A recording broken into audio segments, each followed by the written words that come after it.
your view on the oil sands industry and their impact on Berkshire Hathaway? Well, in terms of, are you thinking of the oil sands, or are you thinking of shale production? I'm thinking oil sands, Alberta, Alberta, yeah. Keystone XL. It's not a huge impact. We have a crane business at Marmon that does a lot of business in oil development generally, but certainly is active in the oil sands.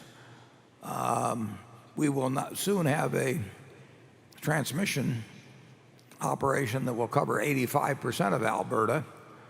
Alberta's a big place. It'll have 8,000 miles or something like that of transmission lines, for example. But the oil sands businesses, I mean, oil sands are huge, and we own some ExxonMobil, and they've got an operation in the oil sands, obviously.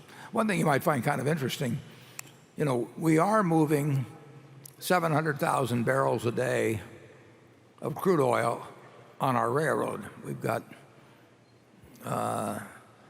probably got maybe 9 unit trains now. Matt can correct me on that. They carry 100 cars or so, and each one has 650 barrels or so of oil. So that oil, you may find interesting.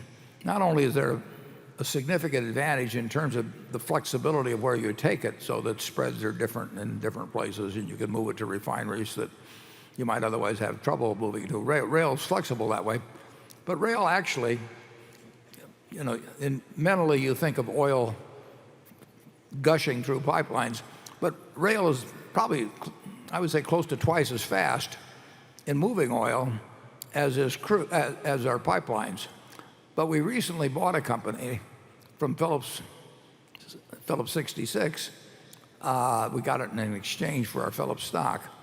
We bought a specialty chemicals company, and its main product is a chemical additive that causes oil to move through pipelines about 10% faster than it would otherwise. So it may take a day off of a trip. So we're actually in the pipeline business in a small way, the crude pipeline business in a small way through that. I think the oil sands are an important asset for mankind. Obviously, there's a huge amount of oil there. They're an important asset for mankind, over the centuries to come. But I don't think it will dramatically change anything at Berkshire. Matt might have a different view on that. I'll ask Charlie to talk, and if Matt would like to say anything, I'd be glad to hear from him too. Well, but a lot of the oil sand production uses natural gas to produce the heavy oil. So it's a very peculiar thing. It's economic only if oil stays at a very high price, and it's delightfully economic only if natural gas is too cheap. So it's a very peculiar business, and it is good for mankind.